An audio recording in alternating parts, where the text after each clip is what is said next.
bom dia para você que está ligado aí conosco aí no canal Jovens Remanescentes APE. É um prazer ter você aqui conosco mais uma vez, para que junto a gente possa estudar a Palavra de Deus. Hoje o nosso tema é a nova terra. Então nós vamos entender um pouquinho sobre esse tema, né? Sobre a nova terra, o que haverá na nova terra, o que não haverá na nova terra. Então que a gente possa aí nos dar as mãos e junto nessa caminhada aprender mais um pouquinho sobre a Palavra de Deus.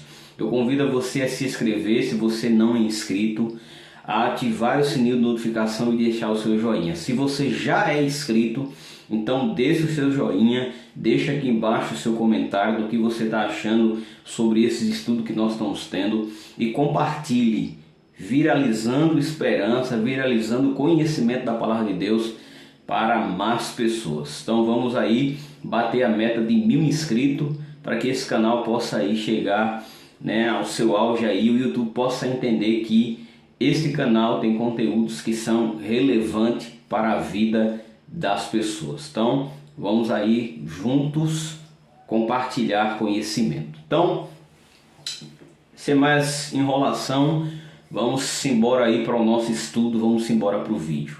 Então, Deus havia criado um lugar lindo, perfeito para nós. O nível, né, de perfeição era tão grande que quando Adão e Eva testemunharam o murchar da flor e o cair da folha, os primeiros sinais da decadência, Adão e sua companheira, eles choraram mais profundamente do que um homem hoje faz pelo seu morto ou pela uma pessoa que morre. Então imagina o que aconteceu.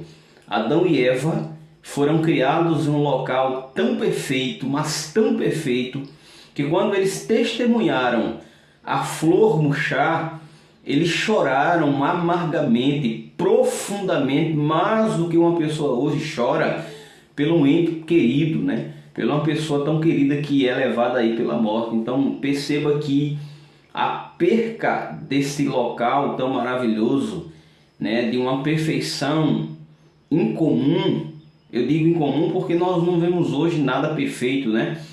Por mais que uma obra seja criada e a gente acha aquela obra perfeita, mas quando há uma análise criteriosa, são encontradas naquela obra, seja uma pintura, seja um objeto que foi criado, algumas variações ou imperfeições.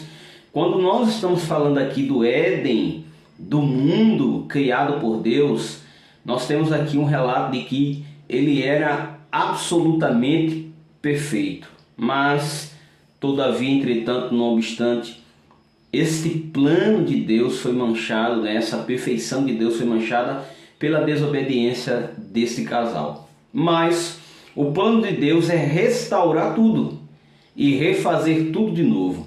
Afinal, né, de contas, a findar o pecado, teremos a oportunidade de ver na nova terra e de viver nela um lugar que nenhum de nós poderia imaginar. Vamos ver um pouco do que a Bíblia fala sobre ela. Então agora a gente vai analisar um pouquinho do que a Bíblia fala sobre a nova terra, do que a Bíblia, o que a Bíblia na verdade nos conta sobre esse novo mundo que Deus ele irá criar, né? Deste mundo já caído, Deus vai transformá-lo e vai trazê-lo para o ideal dele novamente, né? Então vamos para a primeira pergunta nossa aqui do estudo, que é a seguinte: o que Deus prometeu criar depois do milênio? Ontem nós estudamos sobre o milênio e nós entendemos ontem que Satanás ficará preso, correrá um período de 1000 anos. No final, o que marca o final dos 1000 anos é a cidade santa descendo do céu. Mas o que é que Deus fará no final? O que é que Deus fará depois que ele destruir o mundo?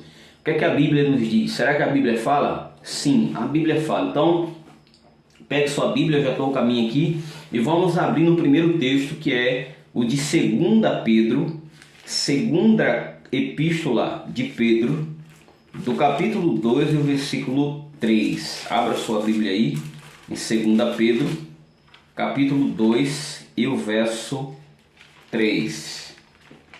Olha o que a Bíblia ela nos diz. Vê só como é importante. 2 Pedro capítulo 2 e versículo 13. Capítulo 3, na verdade, perdão, versículo 13. 2 Pedro capítulo 3, verso 13, diz assim: Nós, porém, segundo a sua promessa, esperamos novos céus e nova terra, nos quais habitam a justiça. Então, Pedro está dizendo que nós esperamos novo céu e nova terra, os quais habitam o quê? Justiça, os quais reina a justiça e não o pecado.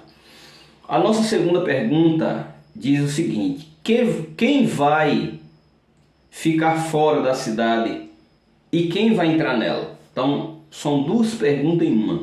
Quem fica fora dessa nova Jerusalém, desse país tão maravilhoso que Deus vai nos dar, e quem entra? Para a gente saber, nós vamos ler primeiro verso de 1 Coríntios.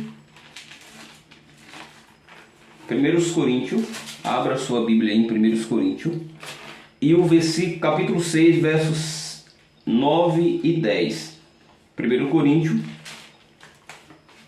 capítulo 6, verso 9 e 10 diz assim: Ou não sabeis quem vai ficar de fora? Ou não sabeis que os justos, que o injusto, na verdade, não herdará o reino de Deus? Veja bem, ou não, eu vou repetir: ou não sabeis que os injustos não herdarão o reino de Deus? Não vos enganei, nem o impuro, nem o idólatra, nem o adúltero, nem o efeminado, nem o sodomita, nem os ladrões, nem os avarentos, nem os bêbados, nem os maldizentes, nem os roubadores herdarão o reino de Deus. Então, qual é a primeira classe de pessoas que não entrarão nesse local sagrado, que não herdarão o reino de Deus? Ladrão, feiticeiro, bêbado, efeminado, mentiroso e etc. Agora, quem entra? Apocalipse, capítulo 21. Apocalipse 21, a partir do verso 8. Nós vamos ler o verso 8 e o verso 27, que nos diz assim: Quanto, porém, aos covardes, incrédulos, aos abomináveis, aos assassinos, aos impuros, aos feiticeiros, aos idólatras e a todos os mentirosos, a parte que lhe cabe será no lago de fogo que arde com fogo e enxofre, a saber, a segunda morte. Então, esse grupo, ele não entra, mas veja só quem recebe. Verso 27 do capítulo 21 de Apocalipse diz assim: Nela nunca jamais penetrará coisa alguma que contaminada, e nem que pratique abominação, e nem mentira, mas somente os escritos no livro da vida. Então, quem não entra? Todas as pessoas que praticam o pecado, a mentira, a luxúria, a idolatria, a bebedice, a glutonaria. Todos que praticam tais pecados não entrarão no reino de Deus, mas somente quem vai entrar é aqueles que têm o nome escrito no livro da vida do Cordeiro. Então, está aí revelado para nós quem entra e quem não entra. Terceira pergunta: o que não haverá na nova terra e qual dessas coisas você mais aguarda? Apocalipse capítulo 21 e o verso 4 diz o seguinte: E lhe enxugará dos olhos toda lágrima, e a morte já não existirá. Já não haverá luto, nem pranto, nem dor, porque as primeiras coisas passaram. O que não haverá? Luto, tristeza, dor, sofrimento. Isso não existirá na nova terra. Será um local de pura harmonia e felicidade. Mas eu quero ler alguns textos aqui. Isaías 35. Isaías 35.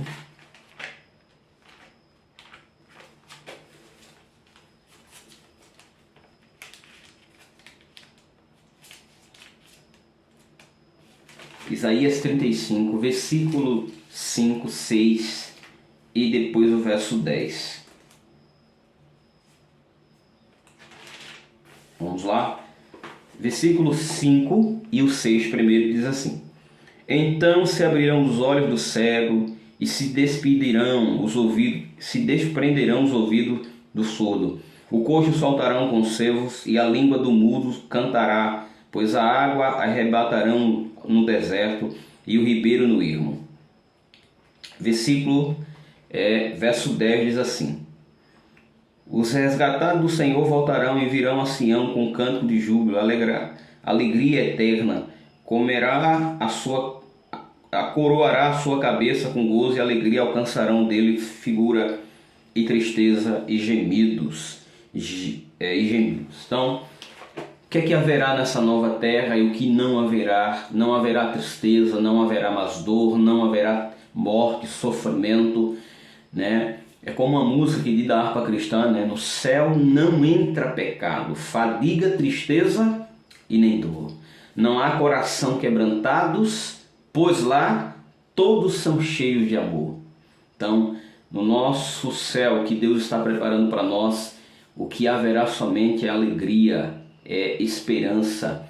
O que haverá somente é felicidade, tá certo? Então, vamos partir para nossas últimas perguntas. A última pergunta diz o seguinte: o que os salvos farão na nova terra? E esta pergunta, ela é interessante, né, para cada um de nós. O que os salvos farão na nova terra? Isaías 65, na verdade, a partir do verso 21 e o verso 22. Olha que impressionante. Isaías 65, verso 21 e 22 diz assim, ó: Eles edificarão casas, veja bem, e nelas habitarão, plantarão vinhas e comerão o seu fruto. Não edificarão para que outros habitem, não plantarão para que outros comam, porque a longevidade do meu povo será como a da árvore, e os meus eleitos desfrutarão de todas as obras de sua própria mão. Então, o que é que nós faremos na nova terra?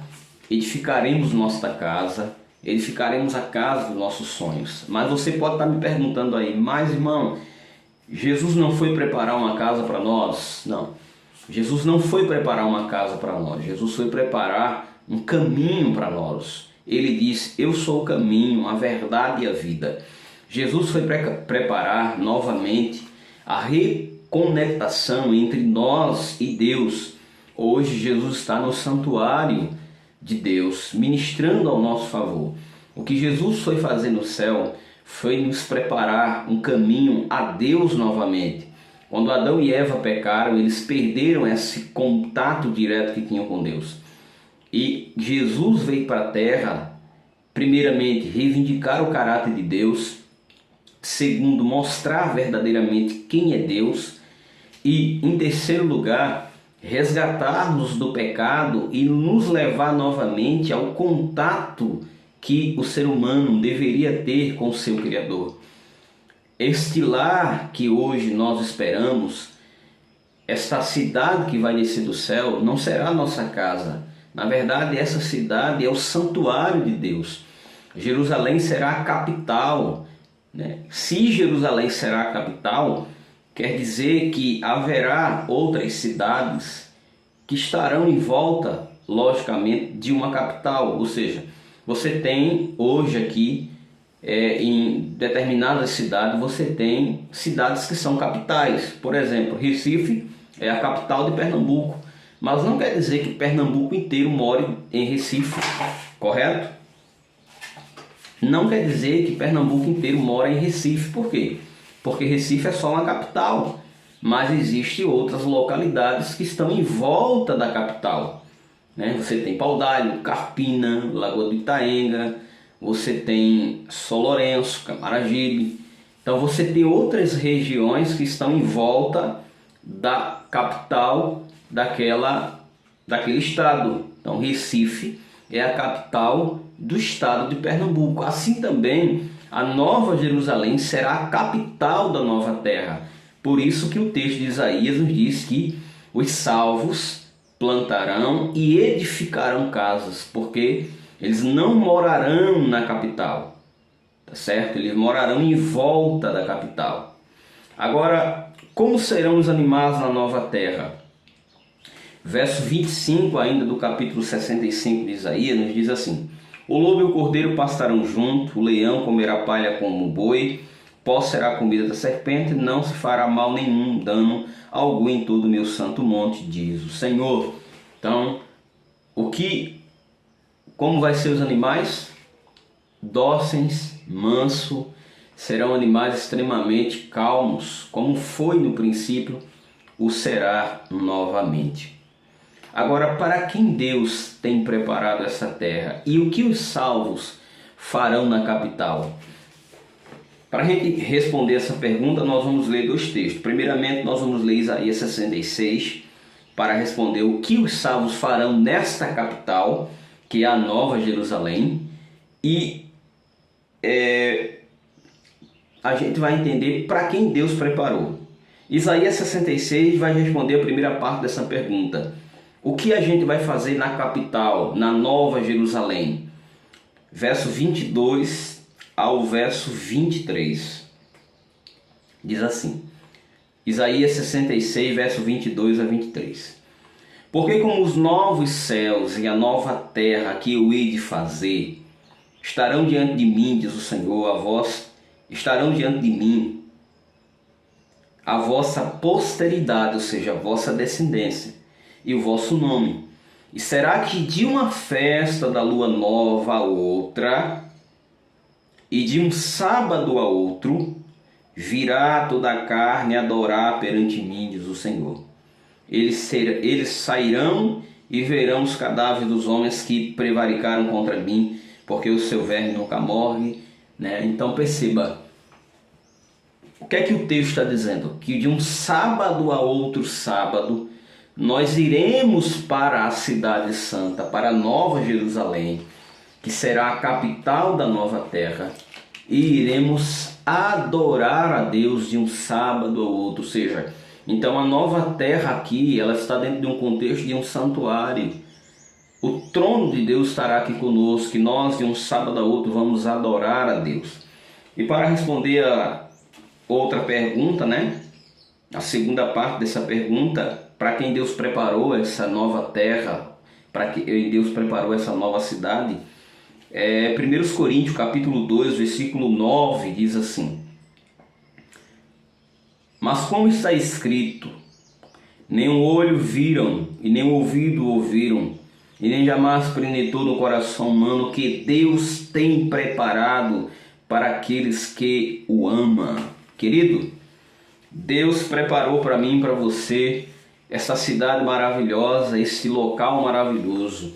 Eu pergunto para você que está nos assistindo agora, é desejo seu estar nessa cidade? É desejo seu adorar a Deus durante toda a eternidade? De um sábado a outro sábado nós vamos adorar, é isso que a Bíblia diz. A Bíblia também nos ensinou hoje que precisamos abandonar os nossos pecados, seja ele da mentira, da bebida, seja ele da fornicação, do adultério, da glutonaria, não importa qual seja o pecado, precisamos abandoná-lo para que a gente possa entrar nessa cidade pelas portas. Aqueles que não abandonarão seus pecados, infelizmente ficarão de fora dessa cidade, não poderão empreender dentro dela.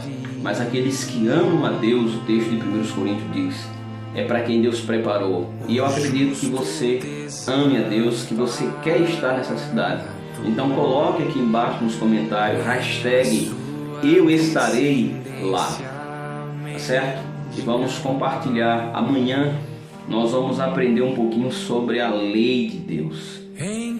Nesta cidade haverá lei, e para que a gente possa viver nessa cidade, precisamos entender essa lei, aprender essa lei que está em vigor hoje. Eu espero você amanhã, que esse possa ser o seu compromisso.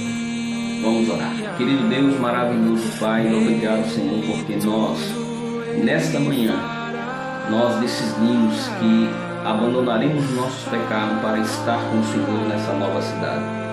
Fica conosco durante todo esse dia, nós te oramos por Jesus. Amém. Um abraço, não se esqueça, se inscreva aqui no nosso canal, vamos bater a meta aí de 1000 inscritos. Compartilhe esse vídeo, deixe o seu joinha e ative o sininho de notificação. Até mais, eu aguardo você amanhã, em nome de Jesus. Amém.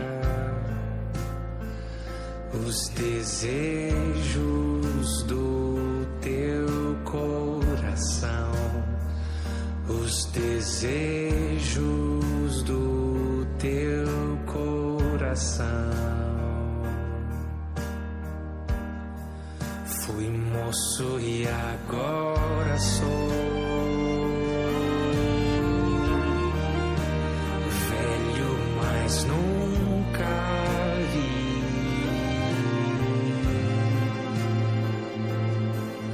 o justo desamparado, nem a sua descendência